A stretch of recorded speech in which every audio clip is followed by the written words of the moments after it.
Voiko rohkeudella ja positiivisella asenteella muuttaa maailmaa? Voisiko kansainvälisellä yhteistyöllä saavuttaa enemmän?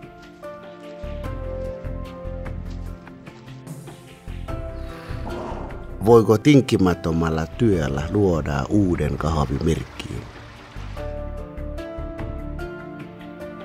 Voiko periksiantamattomalla asenteella saavuttaa hienoja tuloksia?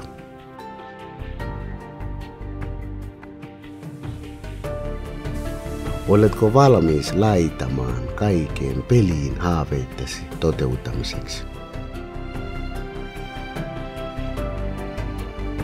Voiko rohkeudella haastaa ennakkosuosikit?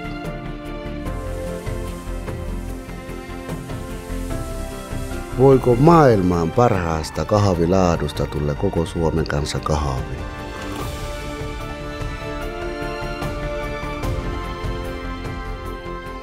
Voiko hullu idea tuota jotain uutta suomalaisen kahvikulttuuriin?